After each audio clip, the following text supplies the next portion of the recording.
Hello again, Irish fans, and welcome to this week's edition of Inside Notre Dame Basketball with Mike Brey. I'm Jack Nolan, and Coach, in your 18 years, I can't remember two more heartbreaking back-to-back losses at home, but I also can't remember two home back-to-back losses where your team earned more respect.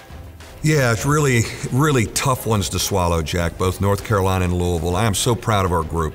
We played our hearts out. We fought. We just couldn't make enough plays in those last 2 or 3 minutes to win the game, and because we didn't deserve to win, but I love our group, and we got to keep plugging. And to throw some salt in the wound, you lose DJ Harvey to a knee injury early in the Louisville game. Yeah, that hurt our depth, no question about it. He will be out a month with a bone bruise, but we will get him back. But it's one of those years, you know, and you can't feel sorry for yourself. It's about managing and other guys getting opportunity. And I have the utmost trust in our senior leadership to keep us plugging and moving forward. When we come back, we'll show you all the highlights, and there were a lot of them in the Notre Dame North Carolina game. 2-0 Carolina. Gebben with the basketball to the right at the top of the key. Hands off to Harvey. Harvey left corner. Mooney double pump three. It's good! And Notre Dame leads 3-2. Okay, young man, get yourself a start and a knockdown three in the corner. You were the underdog on your home floor against Carolina, and without Colson and Farrell, that's fair, but your team didn't look at it that way. No, we looked at it as a great opportunity. We were very ready to play against a very good North Carolina team. We got up on that backboard again, something that's keeping us in games, and you know, we found a way to be really competitive right to the end. And you talk about getting up on the backboard. Not only did you get on the backboard, and that's probably the best indicator of desire to win and effort. You dominated Carolina on the backboard. They were the #1 rebounding team in the country, especially in the second half. You were +8 overall at the end of the game and +7 on the offensive glass. You know, that's what's giving us a chance to win. You know, since Bonzi has been down, we have just felt, and certainly Matt, we have felt we've got to chase down second shots, and we are doing it as a group. Everybody's chasing it down, and you're right, that's a great show of heart. And it keeps giving us another possession, you know, and it's helping us. What a game to watch. 24 lead changes, 12 ties. Amazing college basketball game, and in just an amazing atmosphere. Our fans were fabulous. The building was alive. The energy was great. And we had different guys making big plays throughout the game. And what progress TJ Gibbs has been making. He was preparing to be the guy with the ball next year all the time. Yeah. He's had to be the guy with the ball now. He led you in the first half, 9 points, 19 in the game, 6 assists. You know, he's slid into that very smoothly since Matt Farrell has been down. We really haven't missed a beat. He was the ACC Player of the Week. It's a great story. Again, you look forward to next year when he has it in his hands all the time. But right now, with Matty back, you know, now he learns to play. They both handle the ball for us. Pfluger will inbound to the left of the Carolina hoop to our right. It comes on into Gebben. Gebben jumper is around the rim and in. Three! Gebben from three-point land, and it's 6-5. I'm not sure there's a better improvement story than Martinez Gebben. In this game, 14 points. He hits a three. He does a tremendous one-motion offensive rebound pass to Jogo for a three, and he grabbed 9 rebounds. He is playing as well as any big guy in the country, Jack. I think the most improved player in the ACC, and he has stepped up in Bonzi's absence and given us more. I'm very proud of him, and he deserves it.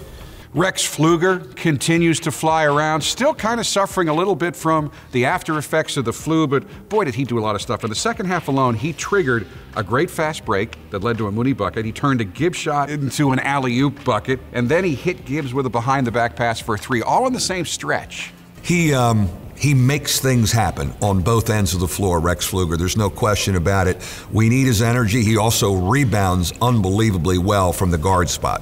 It seems every game, one of the guys who hadn't been playing much steps up. This was Nick Jogo's game. 12 points, 3 threes, 4 rebounds, and back-to-back threes gave you a 6-point lead with 6 minutes left. This young man is getting so confident before our very eyes. In that game, you know, to do that against North Carolina, the 2 threes to give us a 6-point lead were huge. He's making active plays around the bucket. He cuts, he runs, he's getting to be a better defender. Obviously, with our injury situation, he is a key guy the rest of the way. You knew with their backs against the wall, Carolina would make a run. They did, 7-0 run. They take a 1-point lead with 1:32 left. You do get a couple of free throws down the stretch. You also get a tough whistle, but your team just keeps battling, and you had a couple of great looks at the end to win it. Yeah, it's just heartbreaking because, we have the defensive possession and it's an air ball. If it hits the backboard, we get out of there with a win, and it's kind of a fluky play. TJ did an amazing job to get it in 7 seconds all the way to the basket, and then had an unbelievably clean putback that just rimmed out. But that's a great look. It's tough luck. Certainly tough loss for the Irish, 69-68 to the Tar Heels of North Carolina. The team left the floor to cheers from their home crowd, well-deserved cheers to get ready to resume their rivalry with Louisville. And you know what happens when the Irish and the Cardinals get together? Sometimes the games take a little bit longer to finish. This one, no exception. Highlights right after this. Matt Farrell is back in the starting lineup. What impact do you think the return of Farrell will have? I think it's going to give them a tremendous emotional lift, but it's going to be very important for Matt Farrell to play within himself. You get Matt Farrell back for the Louisville game, and even though he was not 100%, he gave you a great lift, and he scored 15 in the first half. Well, there was no question it was an emotional lift to have him back. He wasn't 100%, but he really jump-started, and I think it jump-started our fan base and our crowd. Our crowd was fabulous again. He also triggered a 15-5 run that gave you a 10-point lead, and that run included back-to-back threes from Farrell. Farrell. Another three on the way. Another three is good. Yeah, he's him being back. He's such a spark plug for us. There's no question. And he was really good off the ball screen. He knocked down some threes to give us some momentum. It's just great having his energy and leadership back. Austin Torres is not pretty on offense, but he does so many things. And in this first half, a couple of great passes to Gebben for dunk. Fabulous stuff. And Austin is so important to us down the stretch, given our situation. But he leads, and he does make smart, and he makes big-time energy plays. Great defender for us, too. The Martinez-Gebben story continues. What an incredible effort. Playing against two guys for most of the night on the floor at the same time who are 6'10" or bigger for Louisville. He comes up with career highs of 22 points, 17 rebounds. I think I remember correctly, 11 of them offensive. Just an amazing night again. He's actually getting better and even more confident, and we ride him like he is an offensive weapon for us now. That was not so much the case when Bonzi was in the lineup. He kind of played off him, but we're throwing it to him, and I even want him to shoot the 15-foot jump shot. He's got to shoot some threes moving forward. And the 11 offensive rebounds is a school record. That is a school record. I saw that. And again, you're happy for this young man. He's been a team guy. He's not been the most confident in his early years, but right now, playing as well as any big man in the country. What a crazy first half. Notre Dame goes in trailing by 2 after leading by 10. Louisville makes a run. They lead by 2 at halftime. So you not only have to deal with losing that lead, you have to deal with the emotional gut check of losing DJ Harvey. And the injury looked much worse than it turned out to be. Well, we're very lucky. It's only a bone bruise, and so that's a couple weeks, and he'll heal up, and he'll be back for us. But to take another body out of our depth right now is tough. I thought we really rallied well. I thought, again, Nick Jogo stepped forward in that void. Louisville did come out and open a 7-point lead to start the second half, but you guys go on a 15-6 run to take a 2-point lead, and 5 different guys scored in that run. We got into a great rhythm like we do a lot of times in the second half. I think their defense finally got a little tired. They're hard to score against, and they have great length, but we were able to move them around a little better in the second half. TJ Gibbs struggled a little bit in the first half because he was readjusting to being off the ball, but he bounced back with 10 big second half points. You're right about a readjustment. It was a little bit different now. Matt back, he's off the ball. I think moving forward we'll get more comfortable. But when it's crunch time, for the most part, TJ Gibbs is ready to deliver. In crunch time, Gebben made a couple of free throws to tie it. Farrell had a shot at the end of regulation that didn't go in. Jogo. Inbounds, Farrell, 4-3, off the rim, no good. We're going to overtime. Here we go. Overtimes. I love the look Matty got, but I think given his health, he didn't have much lift on it right there. It was an unbelievably clean look, but overtime with Louisville just seems to be the theme. And not just one overtime, folks. 2 overtimes. We'll show you all the highlights from both of those overtimes right after this. Gibbs 4-3, off the rim, no good, tipped up, no good by Torres. Rebound is loose, Gebben gets it back to Gibbs, in the corner, Jogo, 3 on the way, got it! We're tied at 67! No Pfluger to start the overtime because he had fouled out with about 6 minutes left in regulation. Louisville jumps out to a 5-point lead, but here you guys come again. First Gebben with the putback, and then Gebben collects another of Notre Dame's school record, 26 offensive rebounds on the night.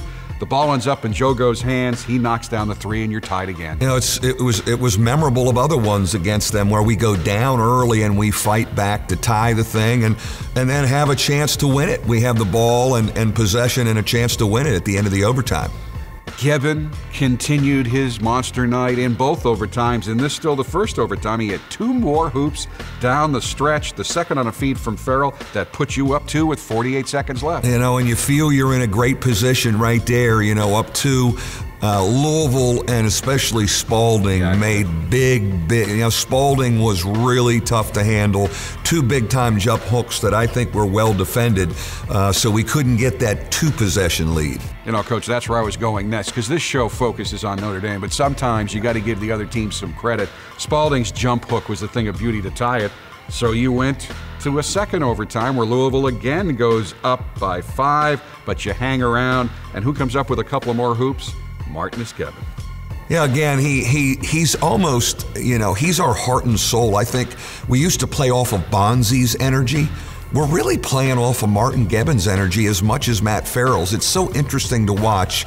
And as I've said many times, well-deserved for a kid who's always been a total team guy. Down 5 again, Farrell, who ended up playing 48 minutes, cuts the deficit to 2 with another clutch 3, but you just couldn't score again. Yeah, and that's our problem. We're defending and rebounding well enough to win, but trying to figure out how to score enough is something that I'm still trying to figure out how to help our team with. And something that you have done in the past, you have done again. You lost the second and 10th leading scorers in the entire ACC, but you have become a different team. Not necessarily so much spread the floor and be efficient on offense, physical and just crashing the ground. We're not as good at making the first shot as we have been traditionally as a program.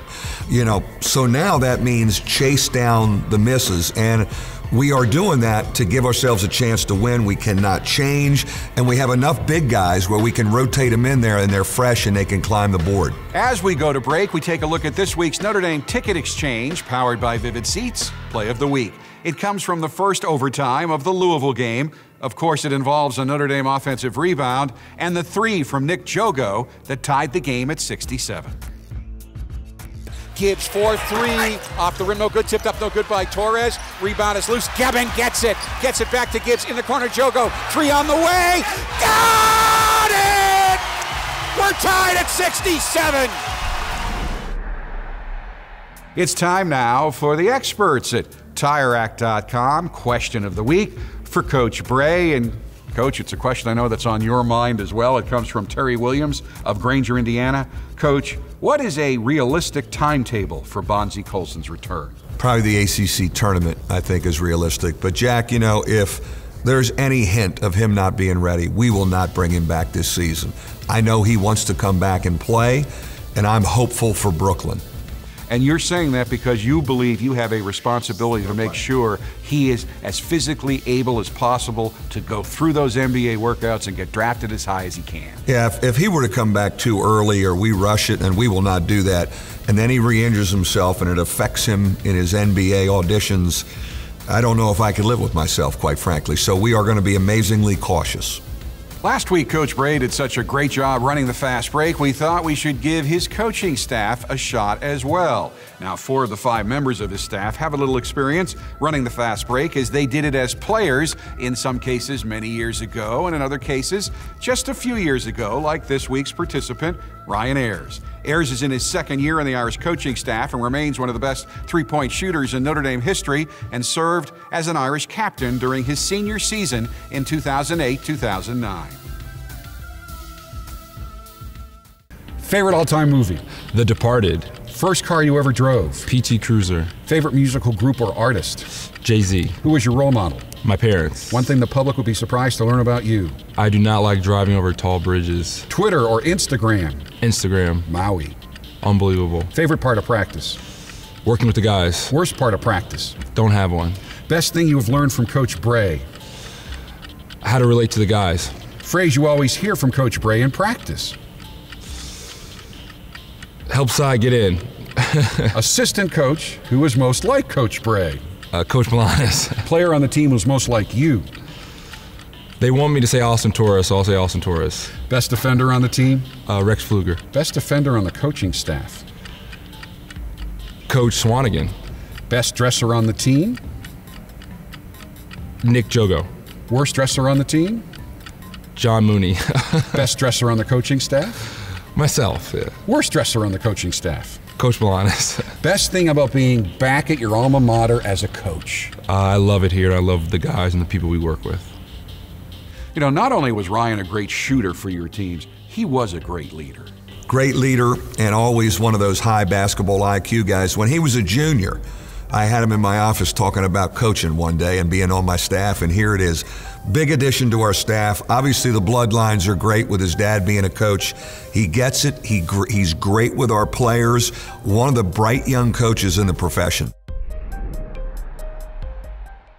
Well, things aren't getting any easier, Coach. You have to go on the road to Clemson, a team that's ranked 18th in the coaches poll. They're coming off a tough loss at Carolina, and they've never beaten you. You're 5-0 against Clemson. We have had good fortune against them. They've redone their arena. They're playing well. It's a pit. It'll be a tough, hostile atmosphere to play in. They're a gifted offensive team, you know, and Brad has done a great job with them.